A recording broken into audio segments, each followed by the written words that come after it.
Call the meeting to order. Would everyone please stand for the Pledge of Allegiance?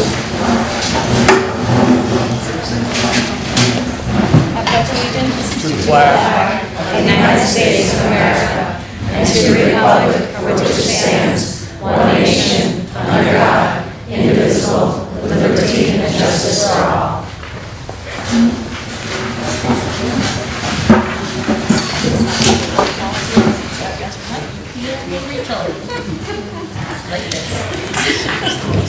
Teresa Boutet, present.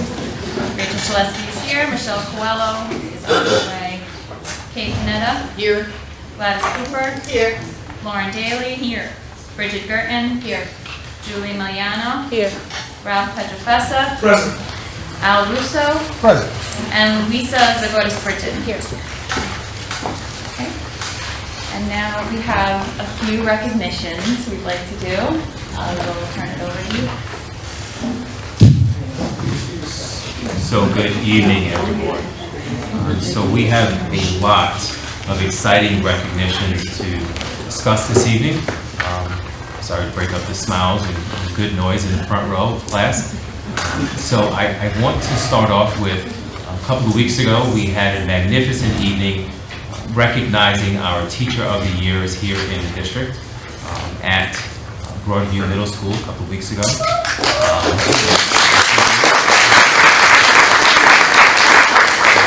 And one of the teachers that was honored that night, number one, we are appreciative of all of the contributions that all of our teachers made, not to mention all of the nominees from every school.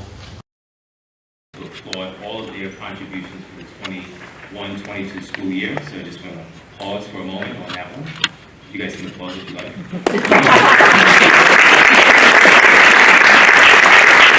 And then before we invite our Teacher of the Year person, awardee this evening, I want to ask Dr. Casimiro to speak a little bit about the process that was involved in selecting the Teacher of the Year before I announce her name. Turn the microphone. Let's try this. Okay. So the criteria and the characteristics for the Teacher of the Year. So here's part of the rubric that was used when selecting some of the very fine educators from across the district, and then ultimately the one that rose to the top of the pile. So the Teacher of the Year candidate is an expert in their education field. They hold themselves to high standards, and they create achievable, fair, and growth-oriented expectations for students. They have a vision for success that reflects an unwavering belief in students' ability to thrive. And in the areas that they influence, academic and opportunity gaps are eliminated or substantially narrowed. These were especially instrumental in this last year. The Teacher of the Year candidate is innovative in building meaningful relationships with colleagues, students, families, and communities. They communicate with all stakeholders in a clear, compelling, impactful manner that creates a culture of respect, achievement, and wellness in order to establish a safe and thriving learning environment. The Teacher of the Year candidate communicates in a way that is engaging, inspiring, and impactful, and can motivate, attract, and retain other educators into the profession. They express a strong desire and capability to speak on behalf of all educators, and they present themselves in a professional, confident, and appealing manner. They speak with passion that is energizing and empowering, and they communicate in a manner that connects and resonates with others. And so with that, the work of these teachers and ultimately the Teacher of the Year really transcends the classroom. They're department leaders. They are influential in their schools, the district. They're most often well known in the community. And these are folks that will ultimately be a fine representative at the state level. And thank you, Dr. Casimiro. And with that, I would like to announce, and please help me in welcoming up Ms. Emily Lopez from Rogers Park Middle School.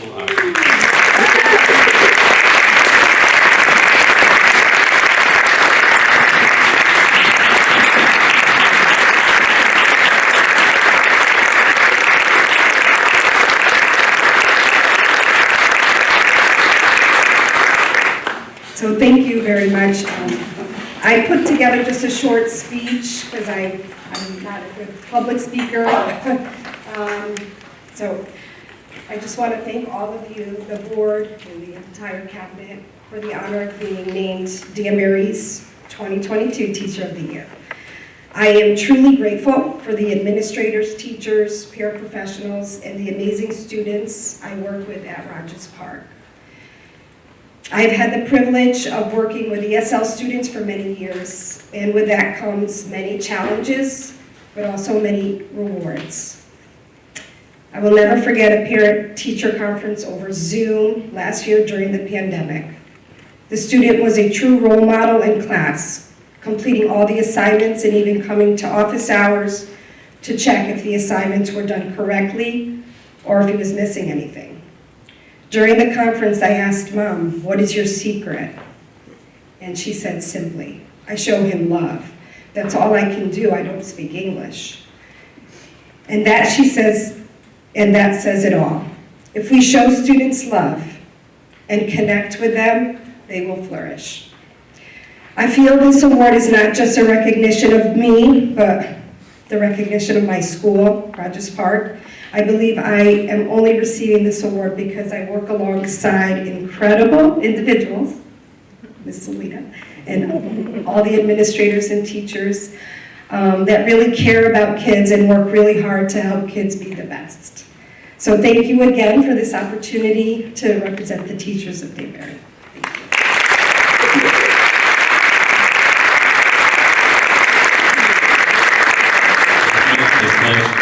I see you sat down already. But Ms. Lowe, if you can come back up and join us, we have a award for you. That's number one. But number two, Chairperson Gillespie and I would like to take a picture with you because Dr. Zalita pushed us out the way the last time. So please come on up and join us over there.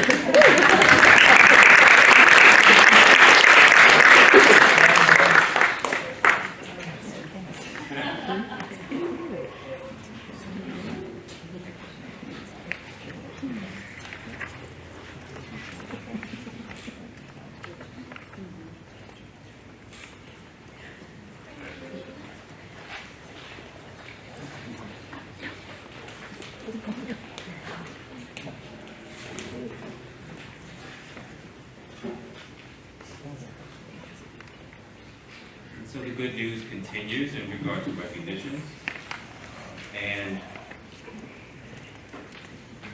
I'd like to just share with the audience, if you can hold your applause, we have several names to mention, but the mentioning of the names is about folks who have made a commitment to this district. I did not do the math. But it's a lot of years. I don't want to date anyone in the audience collectively. But I've had the opportunity to work with several of the folks who are retiring this evening. And in my short time here, I can't thank all of you enough for everything you've done for this district, whether you're supporting schools, leading schools, teaching in schools. We truly appreciate your service to the school district and to our school community. And then this evening, of course, we have a small token for your appreciation, but really your appreciation has been shown by our parents and our kids over the years and years you've served in this school district. And we truly and genuinely just want to thank you for everything you've done for us. So with that, of the names, and my glasses, so give me one moment.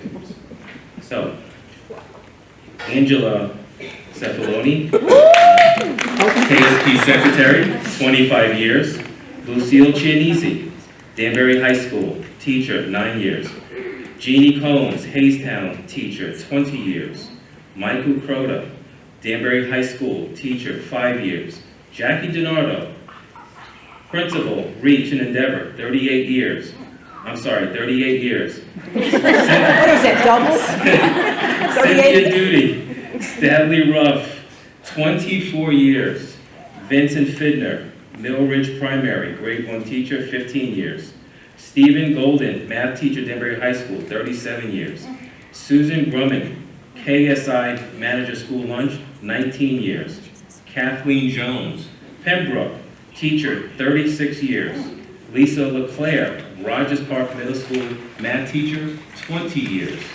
Elizabeth Lepla, Great Plain, grade 3 teacher, 20 years.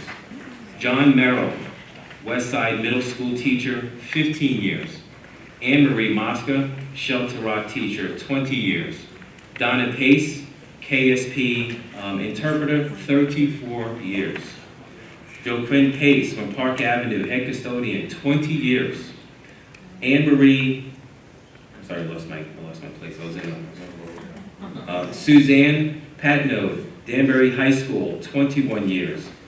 Ann Riddle, Park Avenue, 33 years. Maureen Stroka, payroll secretary, 17 years. Deb Stanton, assistant superintendent secretary, 22 years. Joanne Theriault, Broadview Middle School teacher, 32 years. And last but not least, our Dr. Edie Thomas, Broadview Middle School principal, 39 years.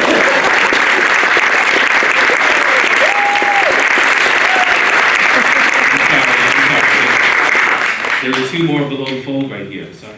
Edie broke the rules again. Edie really just made me do that. I can't take her anywhere. I can't take her anywhere. Sue Pierce, CRC Humanities Secretary, 13 years. Margie Gerlich, Danbury High School Study Skills, 28 years. And that wraps up our retirees for this evening. Please join me.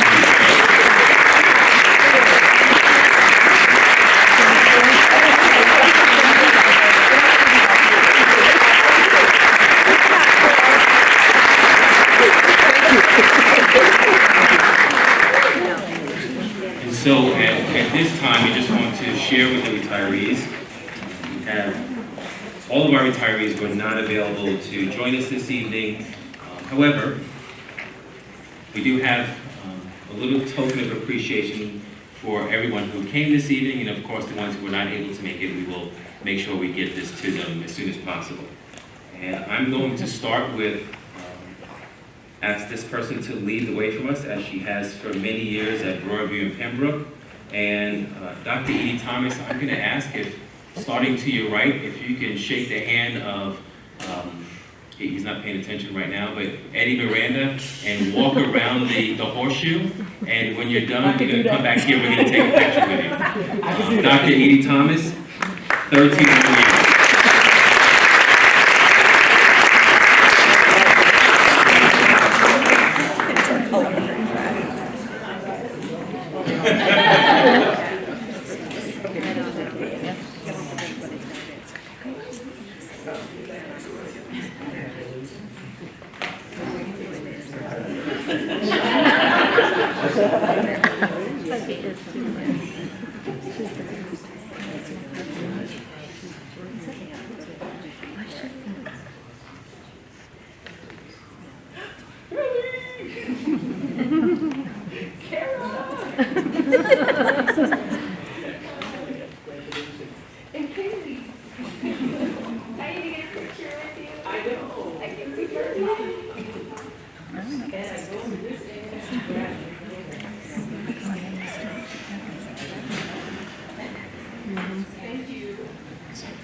With retired standing on. Thank you all. Thank you, Dr.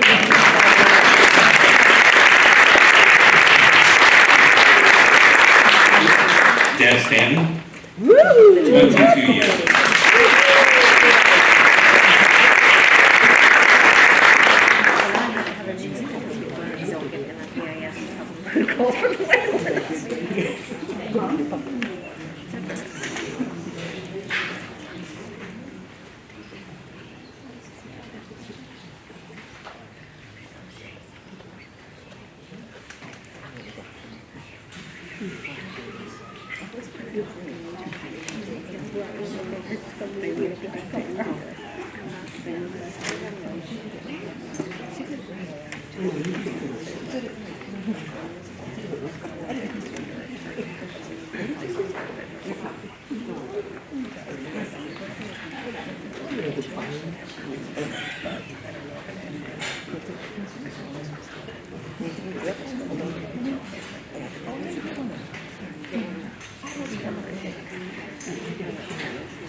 Sue Pierce, CRC Manager.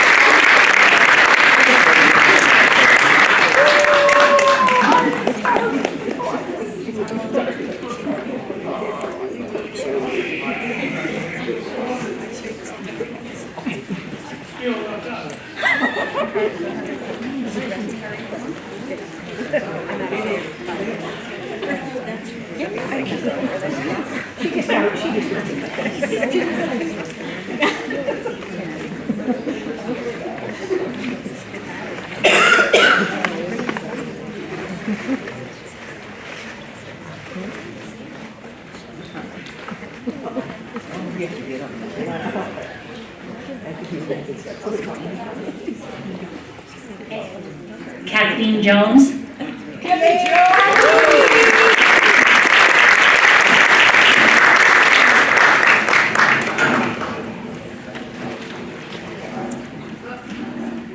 Thank you.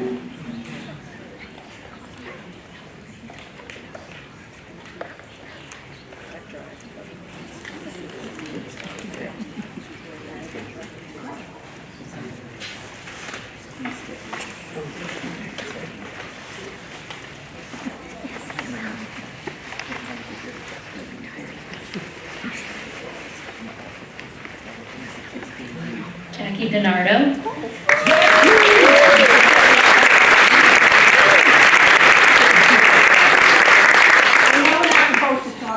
Talk that it wouldn't be me. But I've been in Danbury now for 38 years. I remember coming back in 1984 and Friend Evans hired me, and I have gone absolutely nowhere. I've been in Danbury the whole time. It's the best school, best leader, and I just want to thank you guys more than you thank me for giving me this opportunity, so thank you.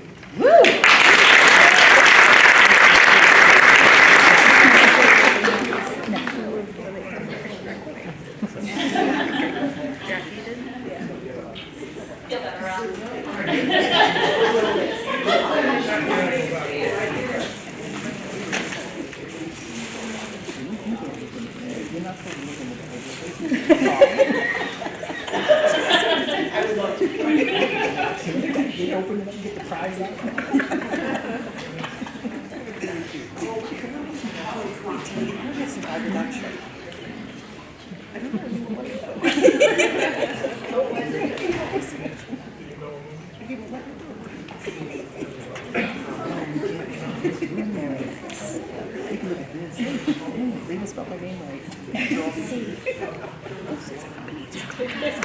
Lucille.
Angela.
So I just want to make sure before we conclude, these are the folks who RSVP for this evening. Are there any other retirees present this evening?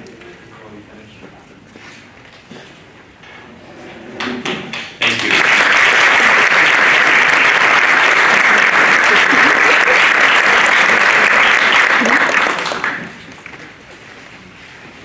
Chairperson Gillespie, that concludes our recognition.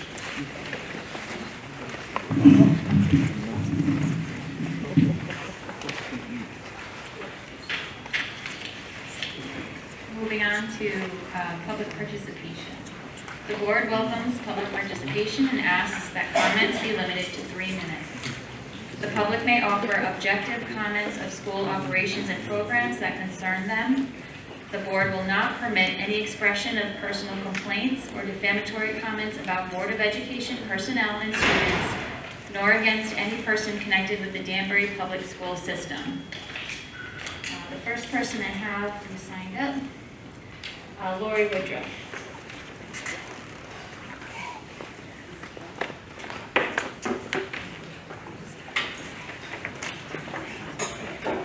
Is this on? Okay. Good evening. My name is Lori Woodruff, and I am a 4th grade teacher at AIS Magnet School. Hold on, I have to take my glasses off so I can see. Glasses are for far away. I'm typically one of the quiet ones. I don't say too much, and I find much comfort in working behind the scenes. I am usually terrified of speaking in front of people. Tonight, however, I am coming forward because I am heartbroken, and I am angry that Matt Calvanese was not selected as our next principal. My voice and my wonderful colleagues behind me should be very important in this decision, and we were clearly not heard. We are the ones who are there every day working side by side with Mr. Calvanese as our leader. We see the challenges and successes of our students every day and know the needs of our students and families. For the past 4 years, Matt has served as our unofficial, unpaid assistant principal. Prior to that, he was our previous principal's right-hand man. He has always had a leadership role in our school and has earned the respect of his colleagues, parents, and students. When our principal left in March to take on another role in the district, Mr. Calvanese stepped in as interim principal and made the transition seamless. After already having established a good rapport with our upper elementary students, he quickly made his presence known to the students in the lower grades, and in what was a very short time, knew every student in the school by name. Mr. Calvanese has worked tirelessly over the years to build confidence and a strong rapport with our students and families. He has found a way to communicate particularly well with our ESL families. They trust him, they respond to him, they respect him. He has built that rapport with every family he has come in contact with and has helped create a climate of diversity, engagement, and trust. This year, the focus has been on nurturing social-emotional learning with our students. Transitioning back into school after COVID has not been easy for anyone. With everything that our students, families, and staff have been through over the past 2 years, is taking our principal, Matt Calvanese, away really the best thing? Haven't our students been through enough? Haven't our families been through enough? Haven't we, the staff, been through enough? Is that really going to help our students with their social-emotional well-being? Mr. Calvanese's work ethic is unmatched. He has earned the right to be our principal. He has already hit the ground running. He is our person. He is the leader that will promote a successful climate and culture. He has the successful formula that our community needs. Although we have been instructed that this decision will not be reversed, I am asking you to revamp the hiring process to include hiring from within and listening to the stakeholders who work directly every day with our administrators. Thank you.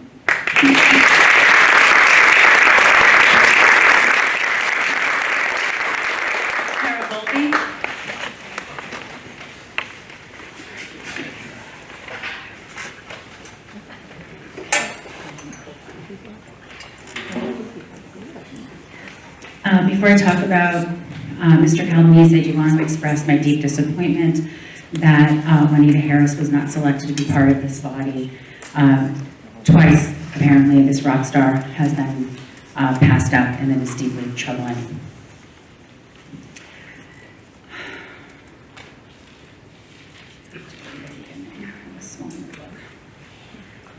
When I heard that Mr. Calabrese had not been selected as principal of AIS, I was shocked, and I truly, literally did not believe this. Clearly something had gone wrong.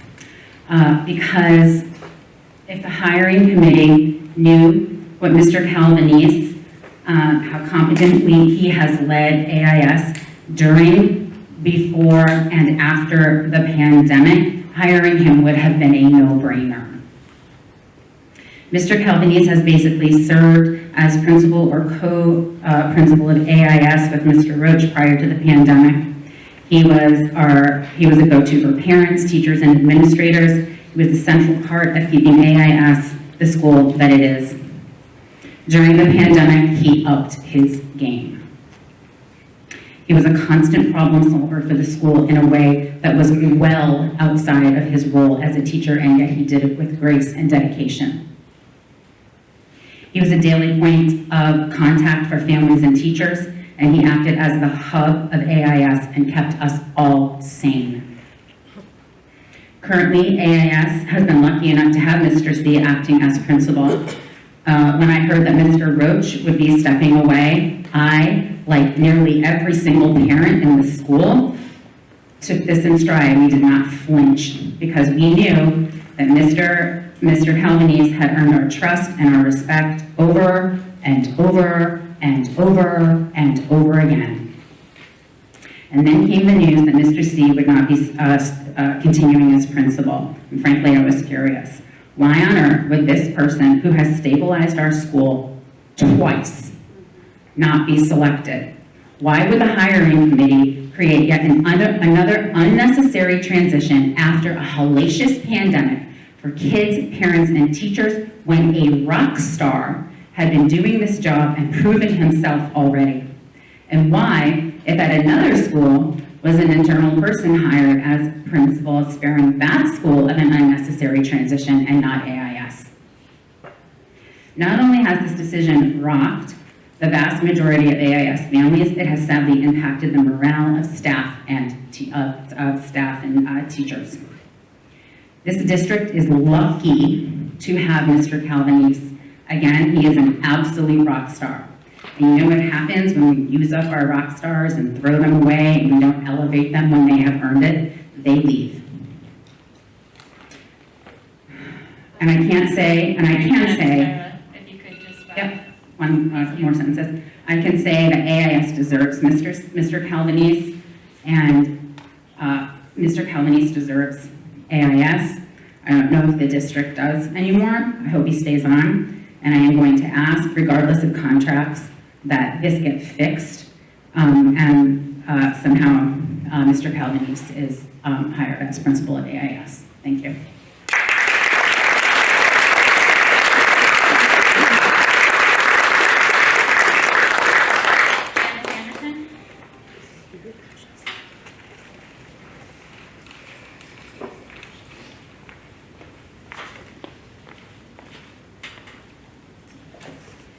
Hi, my name is Janice Anderson. I'm here on behalf of a lot of angry parents. And while all could not make it tonight, all expressed the same regret in not being able to attend, knowing that Mr. Calvinese would be there for them were they in his place. While I have not worked in the school system, I have been a manager for more than 20 years, and I know an exceptional employee when I see one. And Mr. Calvinese is just that. He is exceptional. He always steps up, he's always there, he does far more than asked, and his thanks is being passed over for a second time. While I could stomach it after Dr. Dahowski left, I was able to chalk it up to being green as a principal. That's no longer the case now. He has the experience. He's done so much for the school. I'm honestly just disgusted. To put it bluntly, I'm really trying to understand what flaming circus hoop he needed to jump through to be chosen. I just don't understand. He's earned this position through sweat and unpaid labor. I ask you to reconsider this decision. It's had a catastrophic effect on morale, not just for the teachers and employees of AIS, but for parents who chose AIS as their school. What is this teaching our kids? Reach for the stars. Become Teacher of the Year. And then get passed over for a promotion you earned. It's really unacceptable. And please, I ask you to reconsider. Do whatever you can. It's just, this is not fair to the kids. Thank you.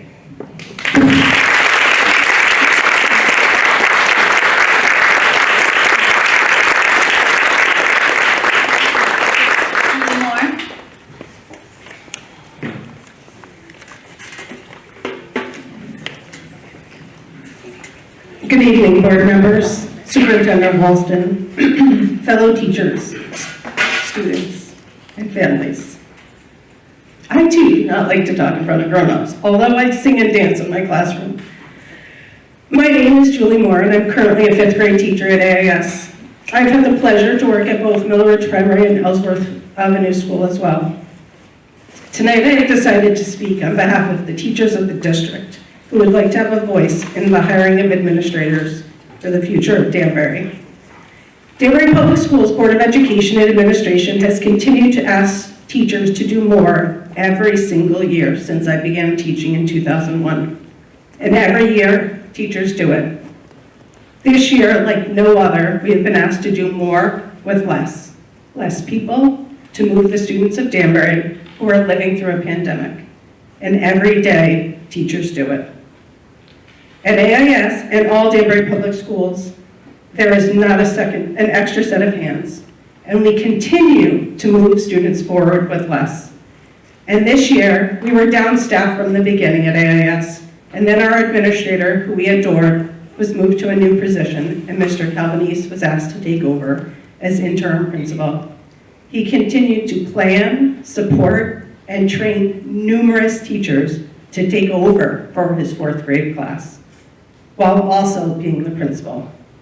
He seamlessly slid into the position after having been Chris Roach's right-hand man. He has been willing to take on these responsibilities as they have been given to him as the same experience as any assistant principal would have had. Most elementary schools in Danbury don't have an assistant principal or leadership-based positions. This makes getting experience before moving into the position of administration very difficult. When hiring the permanent position for principal for AIS, when it began in May, the process was not handled as it had been in previous years. When replacing Dr. Natowski, a committee was chosen by the staff to represent the whole school, not just a few areas. The staff was asked what they wanted to see in a new principal and how we could continue to make AIS the incredible place for students to grow and educators to work together. This year's process seemed rushed and unprofessional, and to be honest, I was under the impression that the interview was a formality. For these reasons, I decided to speak out so no other candidate nor school will feel the shock and disappointment from the lack of protocol in hiring. It is in my hope in the future that this will change it for the administration and will set forth protocol for hiring. Our students, parents, and staff deserve that going forward.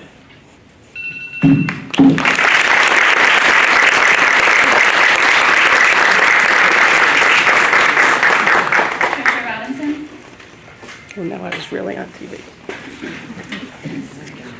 Good evening, and thank you for your attention. I know you have a lot of AIS parents who aren't very happy.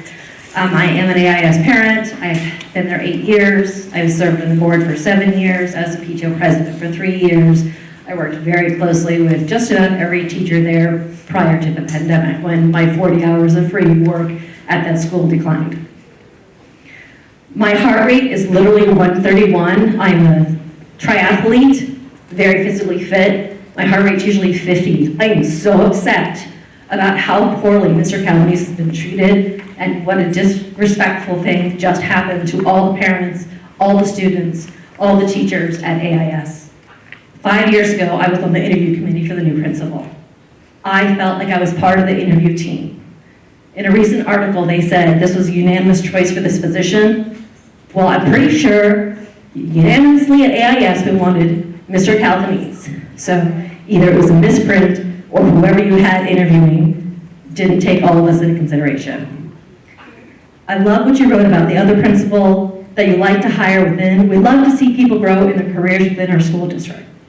Mr. Calabrese has grown substantially in the 8 years that I've seen him. He's moved from first grade to fourth grade teacher. He's run the ELP for many years. He's been the principal during summer school. I'm not really sure what else he needed to do to prove to you, besides being a flawless interim principal to AIS, what he needed to do to prove his worthiness as principal for AIS long term. I'm saddened. I'm so frustrated for the school. I've loved and put years and years of my time into this school, and I just think it's a really tragedy that he was not selected as our principal.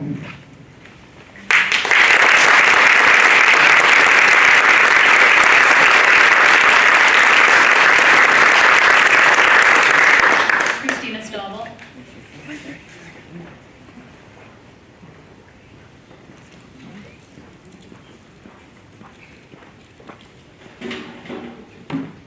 Good evening. I am also a parent of AIS students. I also have the unique lens as being a teacher and speech-language pathologist in another district. I was shocked when I got the phone call yesterday that not only was Chris Roach promoted happily, but that Mr. Calabrese was not promoted to that position. AIS has been a second family to parents that go there.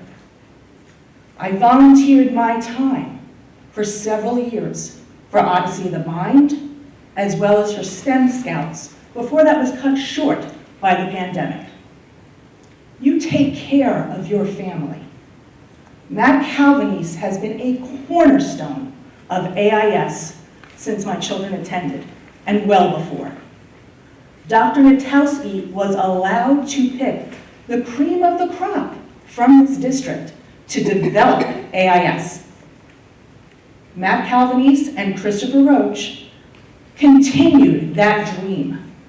This school received numerous awards over the past years for its excellence in the state of Connecticut, received more funding due to the leadership of these individuals.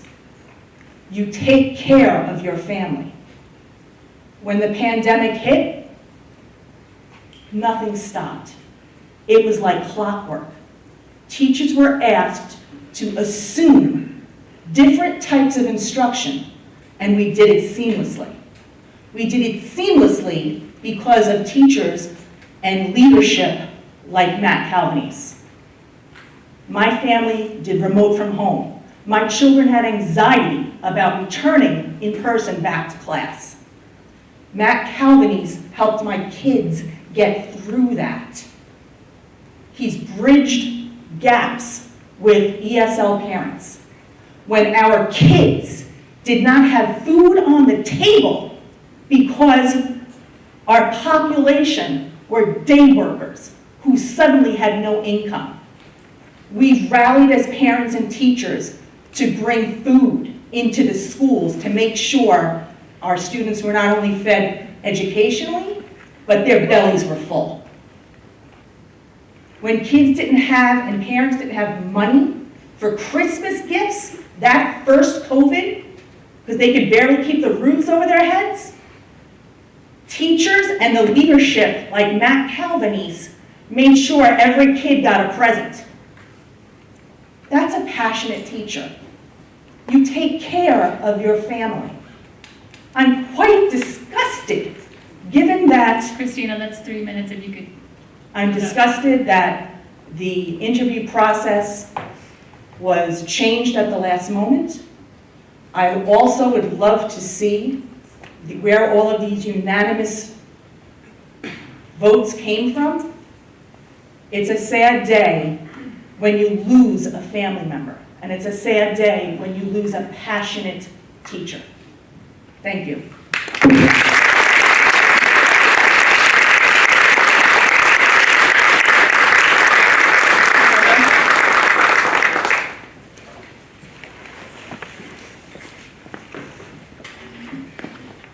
Thank you, Madam Chair. I feel like this is more like a subcommittee hearing. This room is so dark and evil there. When you guys find a new building or new office, please make it a little bit more cheery. The optics, not the conversation. This is all very important. Good evening, everyone. I hope you're all doing well tonight. As most of you know, I'm the Danbury Democratic Party chair, but I'm also a father of 2 Danbury elementary school kids. First here, and I want to thank the people who worked to pass yesterday's referendum. As many of us are too aware, our school systems are currently suffering crisis-level overcrowding. This bond is a good start, but it's only the start in addressing the challenges, some of which I'm here to share. The fight for resources is far from over. Physical space is only part of the problem our schools are facing. Funding has been and will continue to be the elephant in the room. I assure you that I agree. More money has to come from the state in terms of ECS. But I also understand that our own city has not been willing to fulfill its part to our children, our teachers, and our staff. Now that the bonding is done, I hope to see everybody here, actively advocating for the correct level of resources to run that career academy efficiently and, more importantly, effectively. I make this request of you because it was disappointing and upsetting to see board members being silent when there were public opportunities for this board to speak on the 22-23 school year budget that it unanimously approved and deemed essential for operations at the city council level. Along the same lines, it should concern all of us when a Democratic held vacancy for BOE seat arises and an especially qualified candidate endorsed by the Danbury Democratic Town Committee and supported by every Democrat in this body, that politics took a turn and not one member of the Republican Party voted for her. What this looks like to those of us watching is political agendas which should have no place here. I'm upset. So, here we are, and it just should have no place here. And it looks like things are threading themselves through appointments, decisions, and we have to assume strategy. We need members of this body fully committed to the needs of Danbury Public Schools, and not to any schools or organizations outside of the scope of this body's responsibility. It is in your bylaws in section 9271 in the Code of Ethics under number 11 to never use the position of the board for personal gain. Again, from a community member perspective, and those I've been talking to, it looks like this code is not being honored by all members. Next, here's my father hat and just upset things I've seen. I ask that all of you tour the schools, talk to the teachers, the students, and the staff individually and candidly. Then take what they say and do your jobs advocating for them. And I say this nonpartisan to both parties. While visiting DHS just the other day for a gun advocacy day here, I had maybe spent 30 minutes when I was already approached by somebody who recognized me from a previous endeavor, some of you might be familiar with, and showed me the shape of the steps in the courtyard here at this high school. I brought pictures here, but I didn't know the meeting was going to be here until this morning, so we don't need pictures, you can probably tour after. The steps are crumbling. Somebody tripped, I heard, I'll wrap it up. And as I was looking at that, and then somebody saw me take that picture and it's like, Roberto, go look at the gym. I walk into that main gym, the state's largest high school, the main gym, and there are mounds on the hardwood floor. At one position of it, it's at least 12 inches maybe off from where the floor should be. And that gym, from what I understand, has been closed since the end of basketball season. This is unacceptable. And I'm not blaming the staff or the Board of Ed, because I understand you don't have money to do anything. I'm asking you here to advocate for the public schools and not another organization. Advocate for the folks you were elected to advocate for. All you have to do is go on Donors Choose to see the 58 items at the end of the school year that are still there. People asking for basic supplies like pencils, pens, pencil sharpeners to do their job. This is unacceptable. And I hope that you guys start changing the direction that we're doing here and advocate for what you were elected to do, the Danbury Public Schools. Thank you very much, everybody.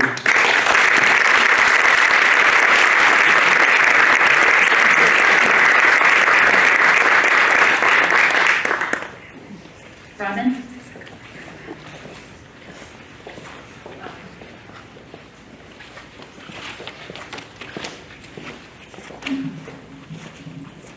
Hi, good evening. My name is Robin Alice, and I'm the mother of a first grade and third grade student at Shelter Rock. We'll also mention that I went to Danbury Public Schools from kindergarten through 12th grade. Hold on 1 minute, I'm so sorry. Frank, can you just hold on, Kim, thank you. Go ahead. So I just wanted to add, that I'm very proud of these schools and I'm a strong advocate for them. So I was very happy to see that the funding passed for the new Career Academy, which I think is very crucial, but again, is the first step. I just wanted to make sure that the board knows, I'm sure you know, but the public is out here and we crucially need the funding for this school and for other schools. We recently heard rumors that our child's elementary school is going to lose their art classroom because there's not enough space and they need another actual classroom. So that's very upsetting to us with a child who loves art, it's her favorite special. It's not fair to our child or to any other child in the schools. We went to the art festival at Broadview and it was absolutely an amazing turnout. So I'm sure that this is very important to most of the families in Danbury as well. So basically, I'm just here asking, can we please continue to fight for the funding we need? Come up with a plan for the elementary schools, because clearly space is an issue there as well. The new academy is going to address middle and high school, but as we've seen over the years, these things quickly catch up and we're underwater again. So if we can come up with a plan ahead of time, get ahead of our problems, that's all I'm asking.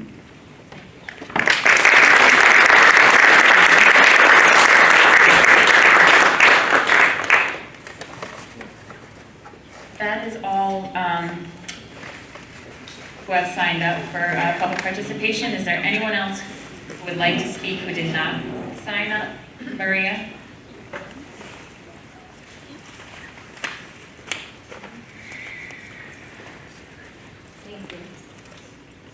My name is Maria Schweitzer, and I'm here on behalf of numerous AIS parents.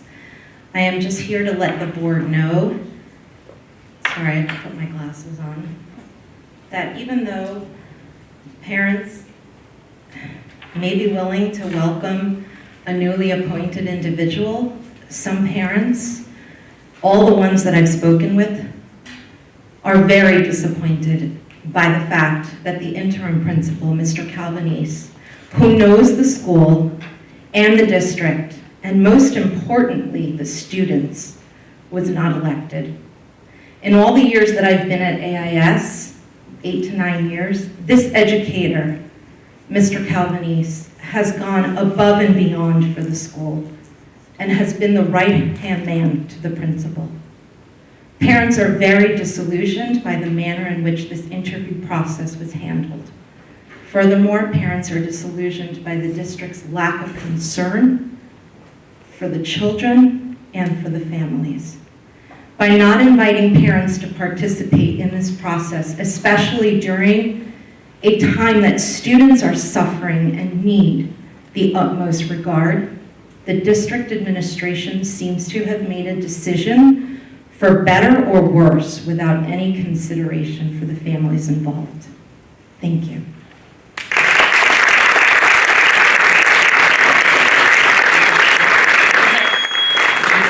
Anyone else who would like to speak who did not sign up? Farley?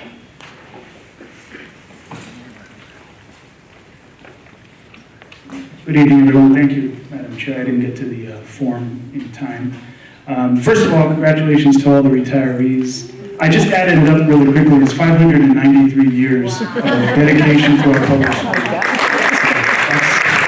That's really awesome. And so happy to see my middle school music team teacher as well. Congratulations to you. I'm going to be very brief here. I'm going to talk on two different things today. I'll start off with the issue with the board appointment. I served on this body with many of you here. I'm disappointed. Twice, someone who has the knowledge, the experience, the wherewithal to serve ably on this body has been passed up because of political points, I would say. That's disappointing. Because when we served on this body, one of the things that we've done, and actually inside this room when we held workshops, was we would say politics stays at the door. Not so much anymore. That's disappointing. And so as a former Board of Education member, as a City Council member, it's really disappointing to see that perhaps agendas are being pushed as opposed to what is best for our students. Secondly, I will echo Mrs. Alves' comments. My daughter is a student at Shelter Rock. Art is one of her favorite subjects. And she comes home every day that there is art, and she's got a book in front of her, and she's going to continue drawing in it, and she tells me about what her art teacher taught her inside the classroom, right? Well, now she can't have that classroom, supposedly, next year.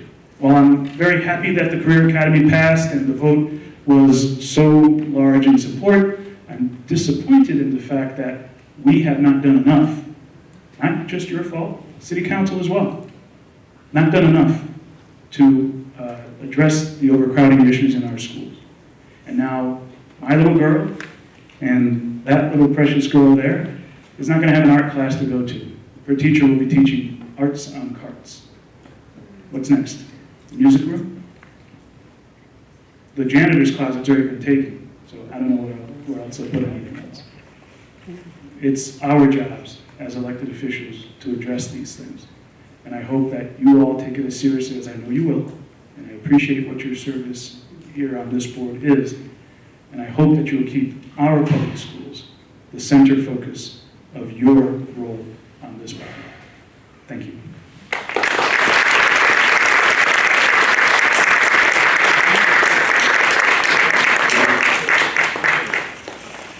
About all the time we have for public participation without, I want to get to our business so that we end at a reasonable time. I believe our bylaws have us finishing no later than 10 p.m. So I'm going to conclude public participation and move on. Thank you all for coming.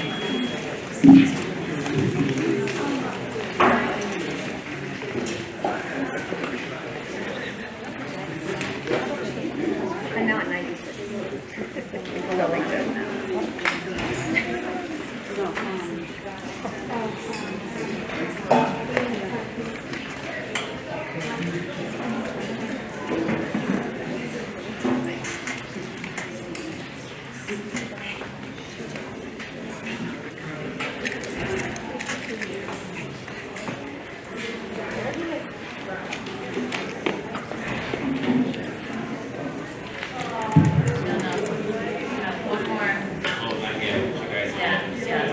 That's your place, please.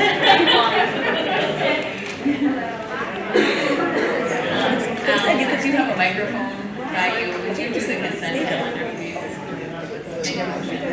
Accept, yes, thank you. Consent calendar. Motion that the Board of Education approve the items on the consent calendar, exhibits 22-72 through 22-76 as recommended. Seconded by Kate. Any discussion? Seeing none, all those in favor, please signify by saying aye. Aye. Any opposed? Any abstentions?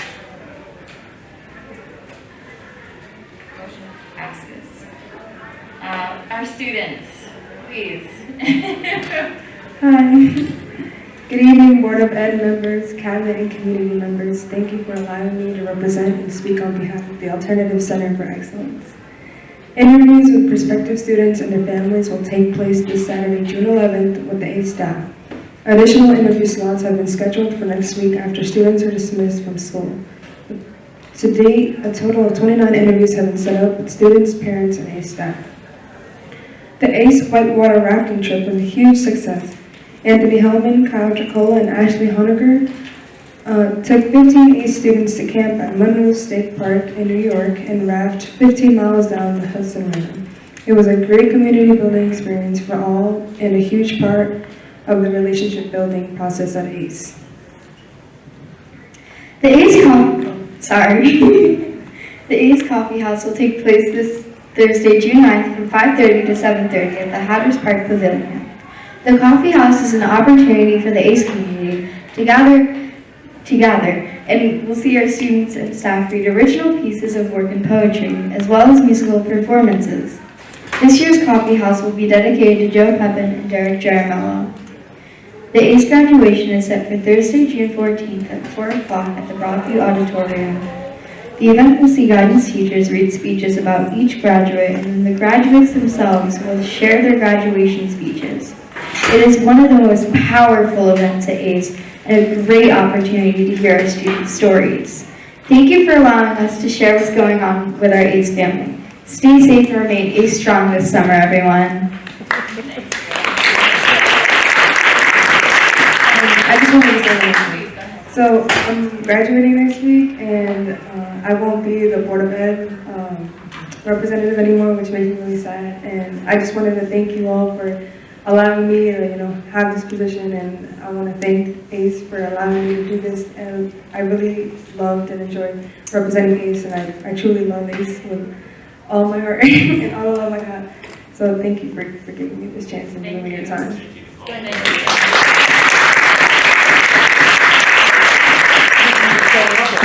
I also wanted to thank you guys for allowing me to be here too. It's been fun.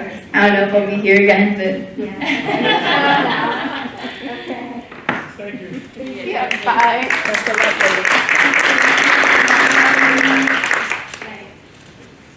Sorry, I couldn't wait to hear from our students. Are there educational representatives that would like to speak? No, okay.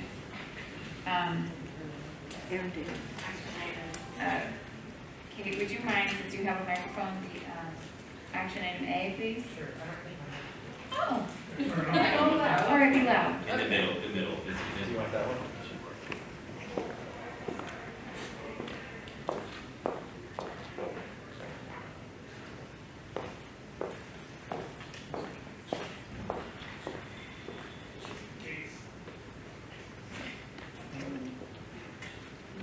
Okay, did you work?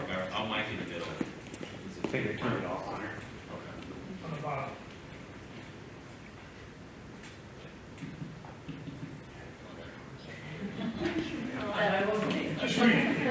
All right.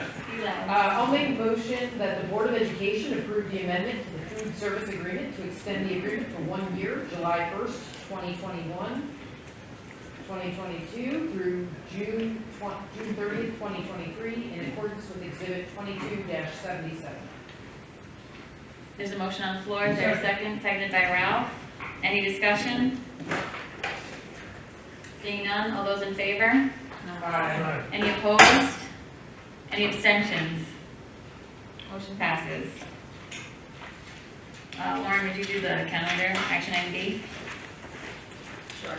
I make a motion that the Board of Education approve the revised 2022-2023 school calendar in accordance with 22-78. There's a motion on the floor. Is there a second? Seconded by Bridget. Any discussion? All those in favor, please signify by saying aye. Aye. Any opposed? Any abstentions? Motion carries. Louisa, would you do action item C, please? That the Board of Education approve the Board of Education meeting schedule for 2022-23 in accordance with 22-70. There's a motion on the floor. Is there a second? Second. Seconded by Kate. Any discussion? All those in favor, please signify by saying aye. Aye. Any opposed? Any abstentions? Motion carries. Ralph, would you like to do D, please? The budget one? Oh, no. Do you want me to? I'll give it to Al. Do you want to do letter D, please? I'll do it. In the motion that the Board of Education adopt the operating budget for the 2022-23 school year in the amount of $141 million in accordance with 22-8. There's a motion on the floor, is there a second? Seconded by Bridget, any discussion? I really feel we need to update this number with the reserve funds that we're going to be pulling in for the budget, provided that actually is approved by council. I just don't want to run into a situation like we had last cycle where we absorbed it into the bottom line number and it kind of got lost. I want us to be able to look back to the minutes and be able to clearly see where those funds are coming from and how much we're actually getting on an annual basis. I think that's really important for our budget process. So I don't know if we can approve this motion and then maybe approve a second motion once we determine what's happening with the reserve funds or how that might work. But I would like to see that information reflected here. John, would you like to speak to that? I mean, you saw, since you've seen the process now from last year.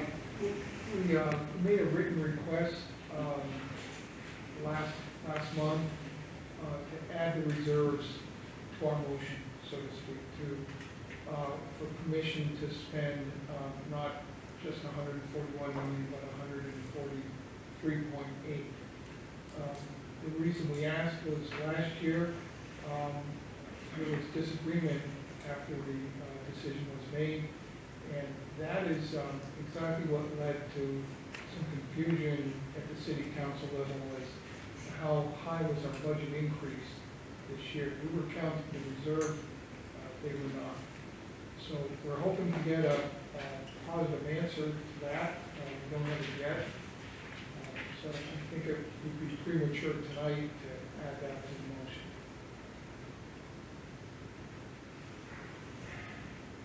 So are we okay Approving this motion.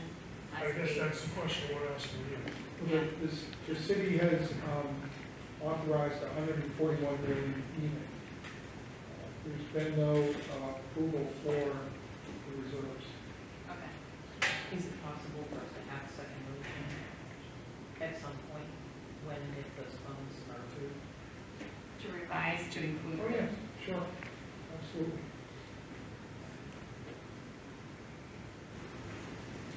Any other discussion? I will try your minds. All those in favor, please signify by saying aye. Aye. Aye. Any opposed? I abstain. You're going to abstain. One abstention? No, just one abstention. Motion carries. That leads us to superintendent's report. Thank you. Thank you, Board Chair Gillespie. So I will start with, as we have talked about it great length this evening, part of my report and update for the board is the appointment of 2 elementary principals.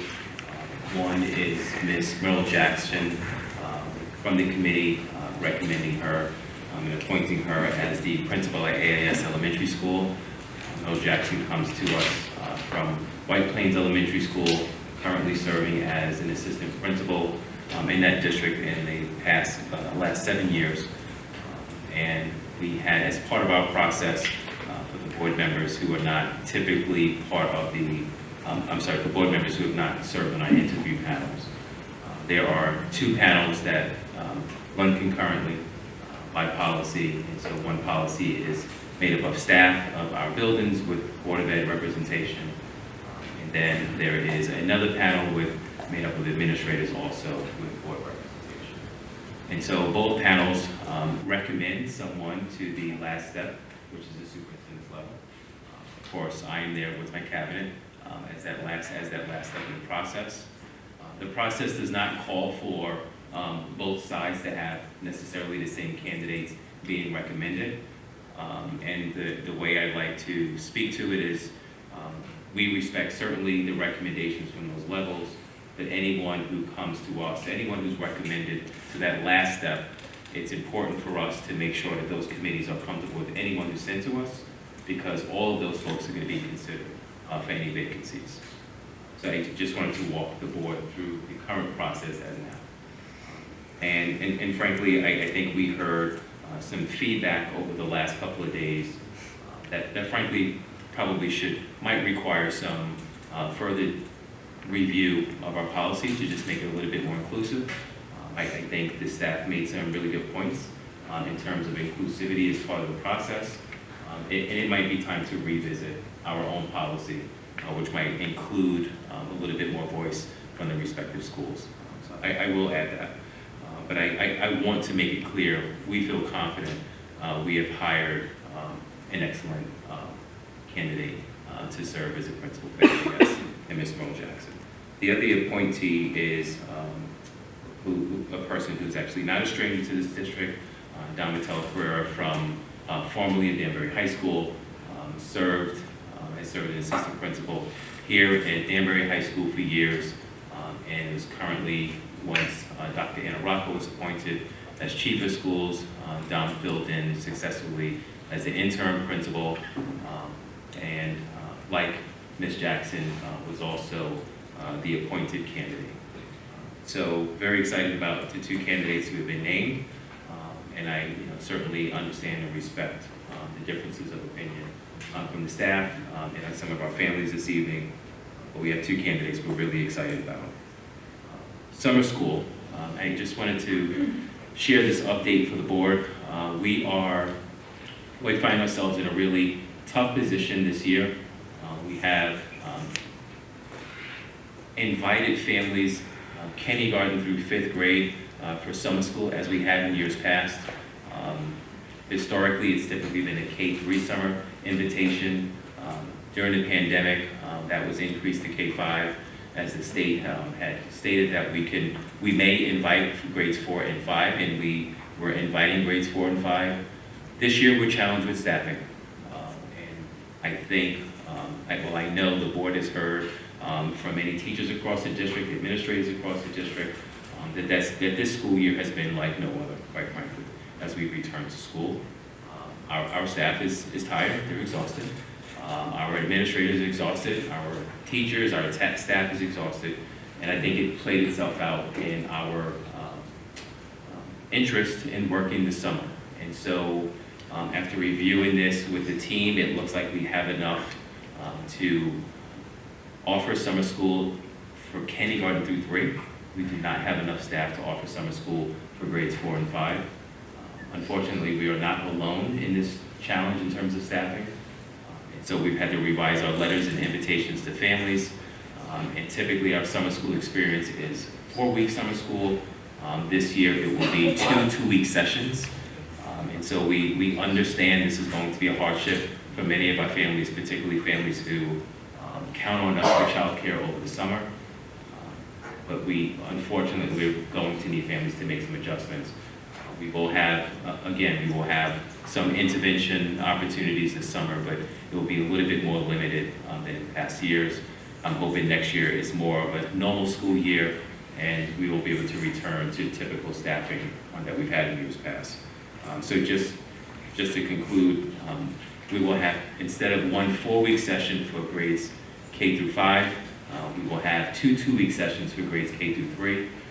And the team is working on notifications from families and trying to encourage families to make a commitment to sending their children to summer school so we can make the accommodations. Kelly? Just wanted to add, our special education summer school program has not been impacted, and we will still run the 5-week summer school program. So I know as we've made changes with the general ed program, there has been that question, so I just wanted to bring it to the attention. Thank you for clarifying. Thank you, Kelly. And then I have 2 more updates for the board, and that is, I just want to start with D, and that's Danbury Career Academy Task Force update. We had our meeting last week with the council, with the mayor's office, and folks from my team, and as part of our second meeting this year, we provided an update this last meeting. Dr. Cameron, Mayor, would you mind speaking to what we talked about this week and then kind of what's ahead for September? Okay, so last week. So we went over some of the programmatic pathways and outlined, we used the benefit technology pathway program as an example to highlight really the high-level rigorous curriculum that we have planned and really the engaging kind of hands-on experiential learning opportunities that will exist. So we're partnering with some groups to help acquire some, not just curriculum, but for example, and a few of you may have already seen through the curriculum committee, the prosthetic hand, where they use neuroscience, biomovements to program and code a prosthetic hand. And this will be kind of a core project as an example in the medical technology program, which we thought was an exciting way to showcase some of the great things that we have in store. And so as we continue to develop our program components, we'll start to showcase those and present those to the public. And it's also a great way for the kids to start to get an understanding of what's offered in each pathway program. As far as September goes, that'll be an opportunity for us to really talk about, now that the referendum has passed, what will actually take to staff the new location in terms of FTEs. And right now, we're running through some scenarios where we're measuring out the staffing that's needed at Danbury High School, the staffing that will be needed at the new building, and then the transfer of FTEs in terms of when we move students over, what that would yield and how many extra staff members it would take to open up the school, plus or minus. Along with projecting things like transportation and any other areas of funding that will be needed to operate the school. So that'll become around September. Thank you. Yes, Merrill. And last but not least, I wrote down a bunch of names. My office, we pushed out a thank you letter to all of the Danbury families this evening and community members who supported our referendum. So needless to say, the board, the team, and I are very excited to hear the news last night that the referendum passed successfully. Overwhelmingly yes in support. I can't thank our families and our community members enough. I just want to say, and I just want to, number one, to make sure I don't miss any names. I'm sure I'm going to leave someone out. But there were a lot of people who came together to make this happen. I have to start, of course, with Mayor Esposito for helping to lead this effort. Thank our town council who supported this agenda and initiative from the beginning. I really appreciate their support. Representative Arconti, who we understand has worked diligently in the background helping to move this work forward. Senator Julie Kushner, who also helped move from this work from the beginning. But there were more people, and there's just so many people who played a role in this. Our board chair, obviously Rachel Chalesky, and our board members. David Arconti, I've already mentioned. But all of our representatives who played a role in supporting this, the Democratic Council, the Republican Town Committee, and I also have to mention our teachers, NEA President Aaron, and the CEA, who also partnered with us to make this happen and push the word out. We had teachers who were calling the community throughout this process. I can't thank everyone enough for coming together and doing what we could to support this initiative. This was an amazing effort. And frankly, we did it in like 2 or 3 weeks where this community really rallied, and we're really on to something special. We still have a ways to go. We have a building right now. Obviously, we're excited about that. We understand this is going to happen in stages, but my team and I now, we have our work cut out for us as we have to continue to educate this community about the budgetary needs that's going to take over if that building is successful. So that is it for my updates. But I understand there may be some questions. I'm happy to answer them. Questions from board members?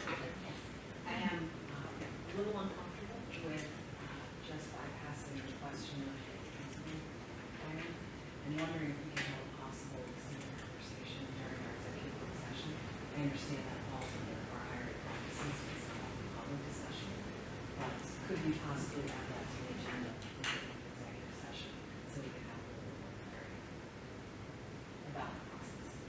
I think there was a lot of passion here tonight. I think it's due from us to have a discussion about the topics.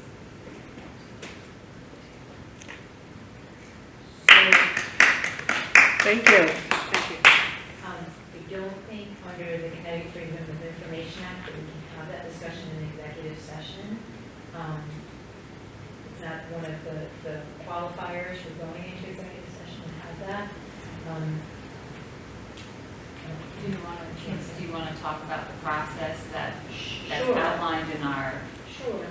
I'm happy to. Several people around the room have actually participated this year in the process. We did one today, as a matter of fact. And this board process, this procedure was established, I want to say it was probably 10 or 11 years ago now. And it was established as a multi-tiered process that brought in stakeholders from basically all different areas. The board policy requires 2 panels. One panel is made up of those, to put it generally, those who are most likely to be affected by the hire. And the other panel are administrators, typically central office, curriculum folks, what we would call CRC folks, the people who spend a lot of time on curriculum instruction. Over time, what we have learned is that it's a very robust process that works best with both panels having their conversations, their questions, their responses, and then I debrief with those panels afterward. So we don't ask, for example, one panel does not have primacy over the other. You don't have to pass through one to get to the other. We don't rank in order. We have conversations about what they've seen in the candidates. I take copious notes, and I then debrief with both panels, and then share with the leadership team kind of what we've seen. And what we typically are doing is 2 things. We're looking for, obviously, the best candidate for the position, but we're also looking for candidates that we think might be great, in this case, administrators in the district. We make a decision about bringing back those candidates who have really risen to the top of those panel discussions for a final round of interviews. This year, the final round of interview typically has been the core cabinet, but this year we added the chiefs. So both chiefs of elementary and secondary ed were in that final round of interviews as well. And then this leadership team then makes a recommendation, and obviously the superintendent is part of that discussion. We settle on the candidate, and then that's how the decision's made. So it's a pretty robust process. All candidates, typically at the beginning of the process, are asked to prepare a writing sample. In some cases, when we have large numbers of candidates, we may also do a video screening. We did not do that in this case, but we did do the writing sample, and those documents are also made available to all decision makers across all grades. So we followed the same board prescribed policy this time as we did today with the Broadview candidates, as we will do with the Reach Endeavor candidates, and the assistant principal at the high school to follow. So it's the same policy that's applied throughout. Question.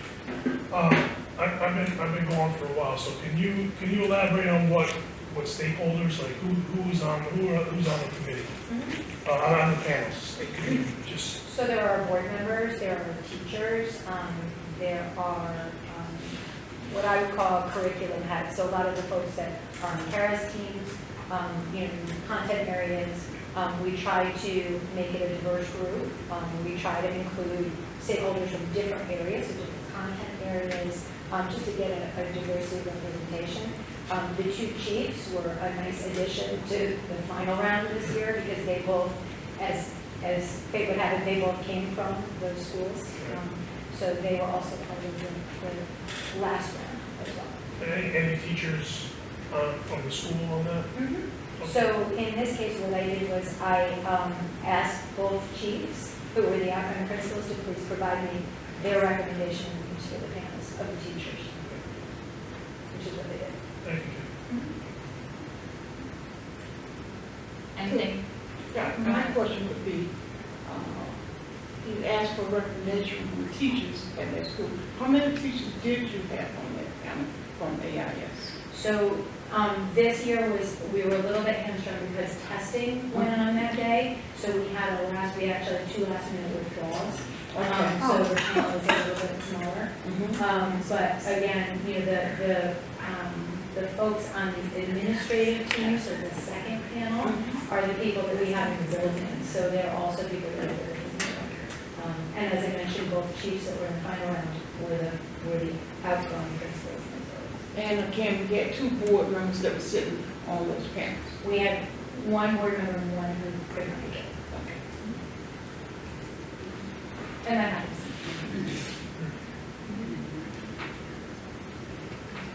Anything else from board members on the superintendent's report? Can I go? Sure. It seems that there is a lot of passion from AIS staff and from their parents. And Can you just speak? Oh, sure.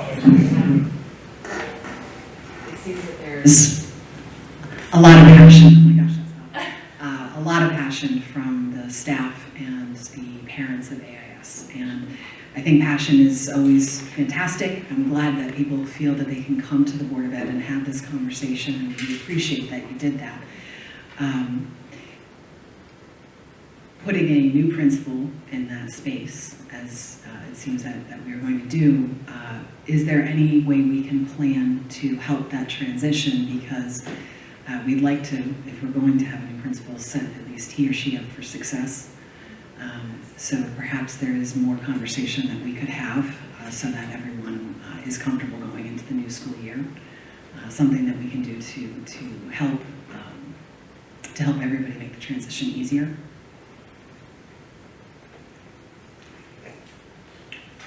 Right, and so thank you for making that point, Bridget. So one, actually as part of the interview process, we've asked all the candidates to provide an entry plan. And I made Ms. Jackson aware of the challenges. When I say challenges, I mean the support for Mr. Calvinese in this instance. And when I say challenge, I'm talking about someone who's joining us, who's probably watching this on TV at home right now and understanding potentially what she might be walking into. And she has, quite frankly, embraced the challenge.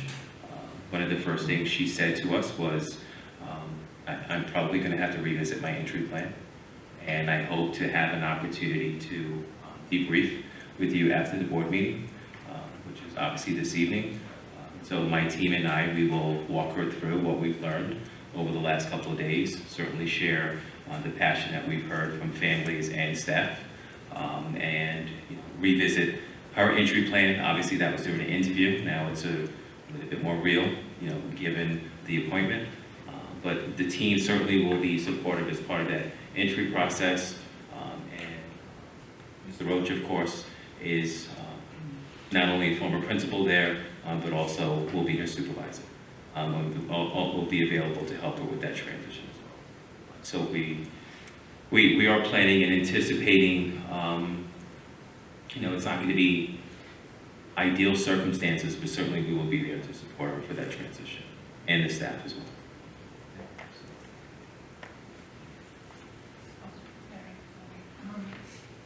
Is Mr. Calvinese going to still be the assistant principal? We can't hear. So at AIS, we only have one administrator, so we don't have an assistant principal. Mr. Calvinese was serving as the interim principal when we promoted Chris Roach to be the chief of schools. So is he staying in the district right now? We hope so, yes. Okay, I guess my question is he going back to, what is Fourth plan grade. for him right now? Where's he going? Our plan for him, is he going to his classroom right now, I guess? Okay. At AIS? Public is a little sorry, yeah, you can't get back and forth. Kate. Just a quick question about parent involvement and feedback in situations like this. I think when you talk about a school like AIS, which I know is very community-based, as these folks alluded to, are they ever involved in that process, or is that not part of I know that we have different procedures that we follow, but do you ever get feedback from parents in those situations? We have on occasion had a PTO, I'm trying to remember, we have had some where we had PTO representation. Right here. I was on the interview committee. We have no public participation, please, thank you. We've done, as this process has evolved over time, we've done different things. You know, I heard somebody talked about a process where the faculty sort of created a profile. I certainly been involved in that when we opened the new West Side Middle School. That was a pretty rigorous process where there was a position paper to create the school, and then we had lots of people come in to try to craft a profile for what kind of administrator we're looking for. That administrator was hired, I want to say 6 months in advance to go ahead and roll out the staff. So we've done different things in different circumstances. We've done a lot of, as they would have a lot of elementary principals in the last couple of years, and they've followed this way. Madam Chair, Al. if I may, 2 points, 2 possible questions. One is the decision to hire end up on the desk of the superintendent. And 2, would it be proper to give us an explanation, only if it's proper, of why candidate A was over candidate B or candidate C?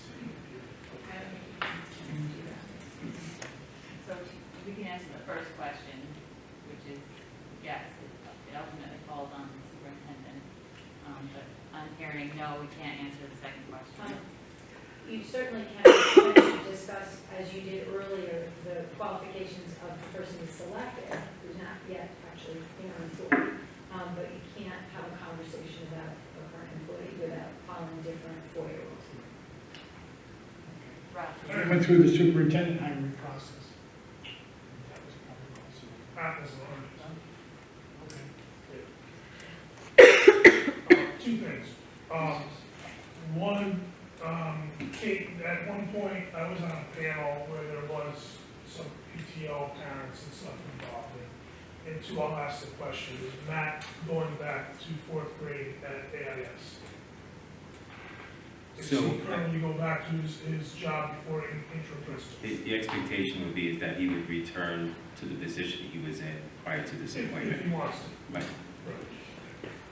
Thank you.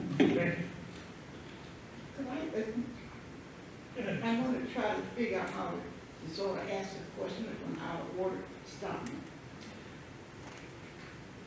And I heard the superintendent say that this new person at AIS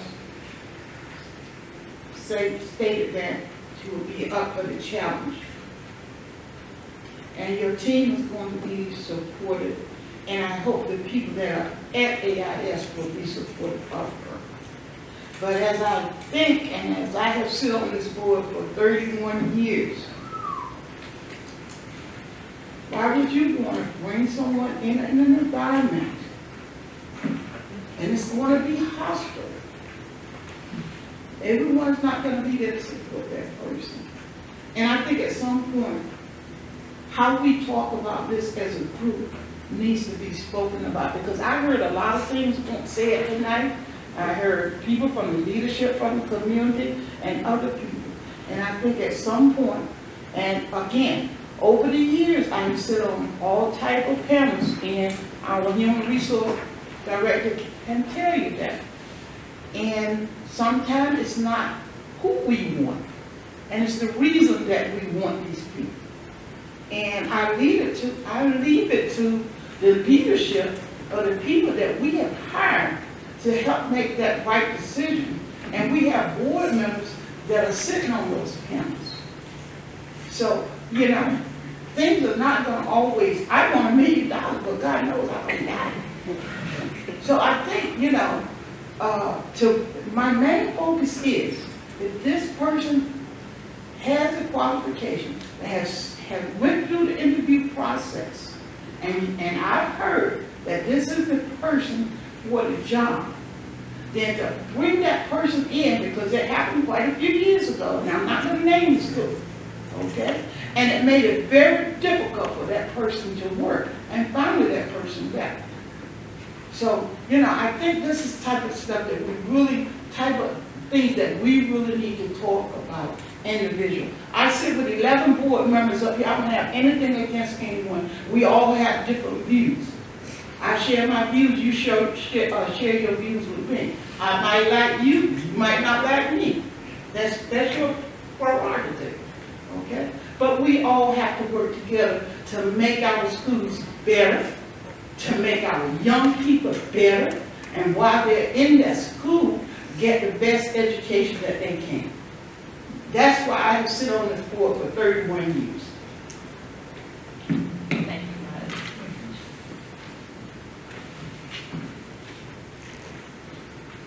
Anybody else? Moving right along. Board chairperson's report. I do want to go back to the Career Academy update and just I have to mention Antonio Iarola because he was pretty instrumental in helping us at the state level. Knowing that process was a huge help in the quick way that everything was put through. So shout out to him, and also previous Mayor Mark Boughton, who started the original DPS task force back in 2019. And before that, we were sitting in Sites and Facilities Committee with Dr. Sal and looking over our space utilization study, and that's really where it began. And of course, I mean, the cabinet, I mean, it's an exciting hurdle that we've overcome. And I mean, we've got a long way to go, obviously, but we should certainly celebrate this. It's worth it. So with that said, I do want to welcome our new board member, Julie Miliano. Thank you for your interest on the board. And I want to go back to our Memorial Day parade and say thank you to those that came out to represent the board, and for Lauren for providing transportation. It's a really lovely day and a good representation of the board in the public eye.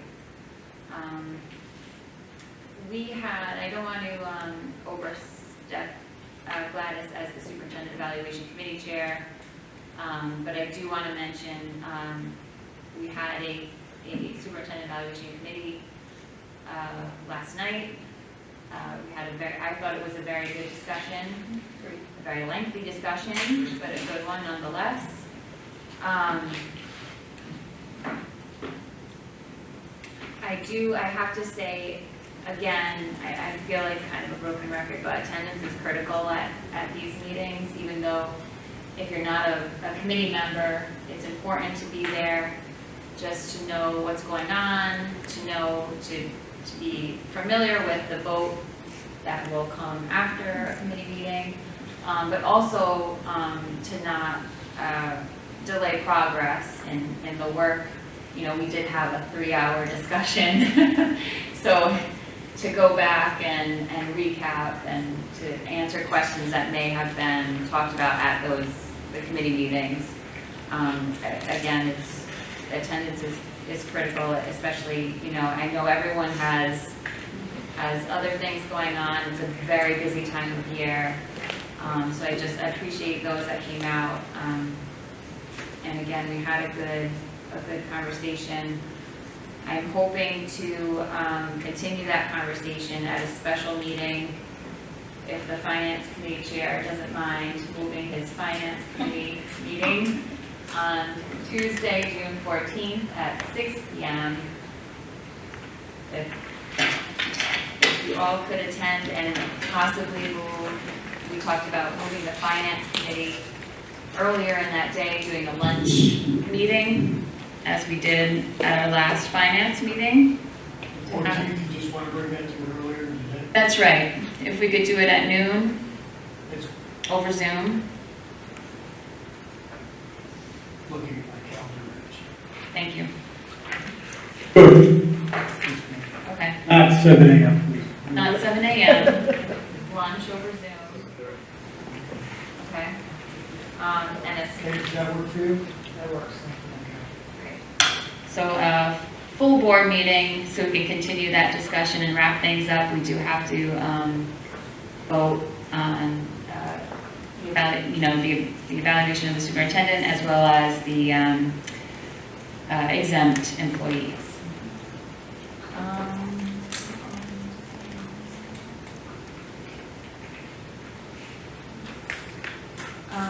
I did forward an invitation from KSI, who's having their moving up ceremony on June 16th. There are actually two ceremonies in the morning, 9 a.m. and 11 a.m. BYO chair, it's outside, and indoors if inclement weather.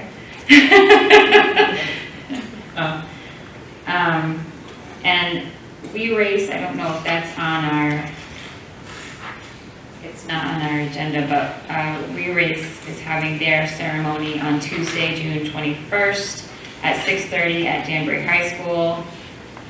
And also the People Empowering People graduation is Thursday, June 30th at 6 p.m. at Hatters Hall. I believe we all received email invitations for these, but I just want to make sure you all received that. You're aware that that's happening. And then the other thing I wanted to say, and I didn't plan this, but it came up during public participation, was the participation of the board during the budget process. This was a unique year. We tried to begin conversations earlier and more frequently with the city. As board chair, I was involved in those meetings on several occasions. As I could attend, they were on a weekly, sort of a weekly basis. There were a few where, we would lose an attendee or two. But the other thing is I had my opportunity to speak at the city ad hoc committee meeting. I presented on behalf of the board there. What was in those minutes for that meeting was a very, very short clip of what I actually said. And so if you watch the full video, you'll get the whole gist of my speech, in which I did advocate for our schools. And then I do want to say also, and I didn't want to take time away from public participation that's meant for the public, having said my piece, and I appreciate those board members who let me know ahead of time that they were going to speak at the public hearings at City Hall. And I mean, I just had to get that off my chest and share that. So that's all I have for as a board chair report. Are there any other board comments, questions, updates? Kate? I just want to thank the folks that came in this evening to speak with us. Part of what we're trying to do in this space is create community conversations. And, we're not always going to agree on things. We're not always going to be able to fix the problems that are right in front of us as they're happening. But the first step is opening that communication up. And, I hope you feel that we listened to you this evening. We heard your voices, and that they matter to us. Back to board business. I attended the, can't remember the name of it now. It's like a history day at West Side. Yes. And it was an excellent event. The staff there did an amazing job of walking each of the students through project-based learning, where each group got to present, and operating as a judge was like really a great experience. I highly recommend it to any of the board members here to get that invitation. It's such a great way to talk to kids, find out about their excitement about what they're doing, and connect with them, and show them that the adults in our community care about them and care about what they're doing. So I can't recommend that enough. I also did get over to the high school. They had a day of action against gun violence. And we had quite a few legislators that were there also to support. You know, it was a great event. There were a lot of kids in the courtyard that were happy to see us, wanted to engage in conversations, wanted to, you know, let us know how they're feeling and what they're going through. And, you know, I know that security is always something that's very high on our list, you know, trying to do problem solving and figuring out how we can make sure our spaces stay safe. And I just want to commend those students for, you know, taking action, making it a day of action and engaging in that conversation with us. Thank you. Thanks. I'm just going to comment on Kate's mention of the PBL. There is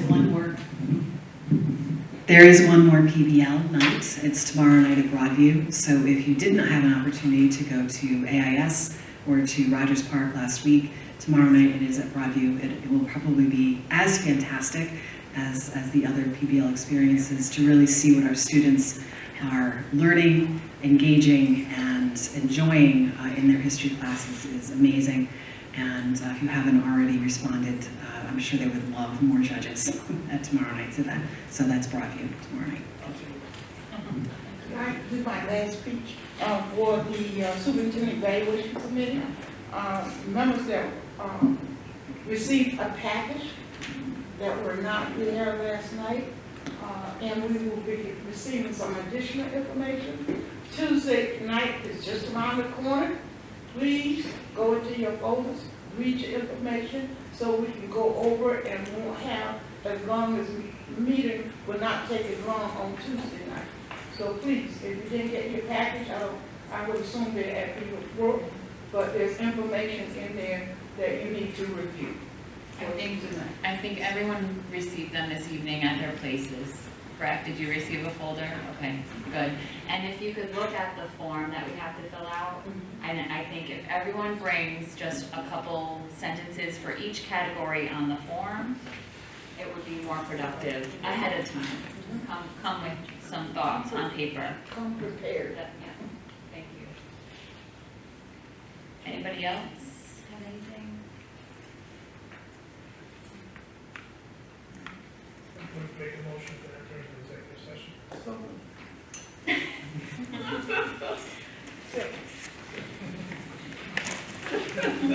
Moved and seconded. Any discussion? No discussion. All those in favor? Aye. Any opposed?